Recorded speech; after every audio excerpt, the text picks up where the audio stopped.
മലപ്പുറത്തിനെതിരായ SNDP യോഗം general secretary Vellappally നടേശന്റെ പരാമർശത്തിനെതിരെ മുസ്ലിം league സംസ്ഥാന general secretary PMA സലാം വെള്ളാപ്പള്ളി നടേശന് ചികിത്സ വേണം.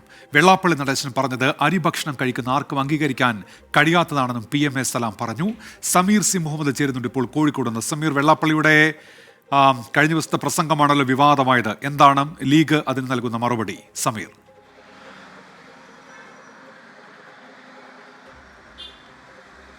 ഡോക്ടർ ഉന്മേഷ്, വലിയ രീതിയിലുള്ള വിവാദ പ്രസംഗമാണ് SNDP യോഗം ജനറൽ സെക്രട്ടറി വെള്ളാപ്പള്ളി നടേശന്റെ ഭാഗത്ത് നിന്ന് ഉണ്ടായത്. മലപ്പുറത്തെ അധിക്ഷേപിക്കുന്ന, മാത്രമല്ല അതൊരു വർഗീയ പരാമർശം കൂടി ഉൾപ്പെടുന്നതായിരുന്നു ആ ഒരു പരാമർശം.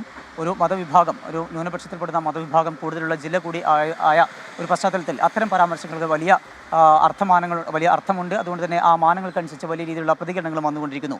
ഇപ്പോൾ മുസ്ലിം ലീഗ് സംസ്ഥാന ജനറൽ സെക്രട്ടറി PMA സലാമിൻ്റെ പ്രതികരണമാണ് വന്നിരിക്കുന്നത്. അദ്ദേഹം പറയുന്നത് വെള്ളാപ്പള്ളി നടേശൻ്റെ പ്രായവും അതുപോലെ തന്നെ ആരോഗ്യസ്ഥിതിയും നോക്കിയിട്ട് അദ്ദേഹത്തിന് ചികിത്സ നൽകുകയാണ് വേണ്ടത്. ഈ വിഷയത്തിൽ മറ്റ് തരത്തിലുള്ള പ്രതികരണങ്ങളെക്കാൾ കൂടുതൽ അദ്ദേഹത്തിൻ്റെ ഇത്തരം പരാമർശങ്ങൾ ഉണ്ടാകുന്നത് അത്തരം ആരോഗ്യ പ്രശ്നങ്ങൾ അല്ലെങ്കിൽ മാനസിക പ്രശ്നങ്ങൾ ഉള്ളതുകൊണ്ടാണ്. അതുകൊണ്ട് ചികിത്സയാണ് വേണ്ടത് എന്നുള്ള ഗുരുതരമായിട്ടുള്ള വളരെ ഗൗരവമുള്ള ഒരു മറുപടിയാണ് PMA സലാമിൻ്റെ ഭാഗത്ത് നിന്ന് ഉണ്ടായിട്ടുള്ളത്. അരിഭക്ഷണം കഴിക്കുന്ന ആർക്കും അംഗീകരിക്കാൻ കഴിയുന്ന ഒരു പ്രതികരണമല്ല വെള്ളാപ്പള്ളി നടേശൻ്റെ ഭാഗത്ത് നിന്ന് ഉണ്ടായിട്ടുള്ളത്.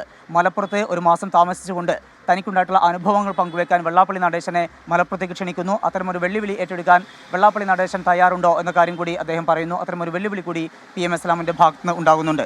ഒപ്പം തന്നെ ഏറ്റവും പ്രധാനപ്പെട്ട ഒരു കാര്യം, എന്തിൻ്റെ അടിസ്ഥാനത്തിലാണ് ഇത്തരം ഗുരുതരമായിട്ടുള്ള ആരോപണങ്ങൾ വെള്ളാപ്പള്ളി നടേശൻ പറഞ്ഞത്, അത്തരം ഒരു പരാമർശത്തിൻ്റെ പശ്ചാത്തലം എന്ത് എന്ന് വ്യക്തമാക്കാൻ അതിനുള്ള ബാധ്യത വെള്ളാപ്പള്ളി നടേശനുണ്ട് എന്ന കാര്യം കൂടി PMA സലാം പറയുന്നു. അതുപോലെ വിവിധ മേഖലകളിൽ നിന്ന് ഇപ്പോൾ മുസ്ലിം ലീഗിൻ്റെ പ്രതികരണമാണ് വന്നത്. അതുപോലെ തന്നെ മറ്റ് പല സംഘടനകളുടെ ഭാഗത്തു നിന്നും വെള്ളാപ്പള്ളി നടേശനെതിരെ വലിയ രീതിയിലുള്ള വിമർശനങ്ങൾ ഉയരുന്നുണ്ട്. ഉന്മേഷ്. ശരി, സമീർ സി മുഹമ്മദാണ് കോഴിക്കോട് എന്ന വാർത്തയുടെ വിശദാംശങ്ങൾ നൽകിയത്.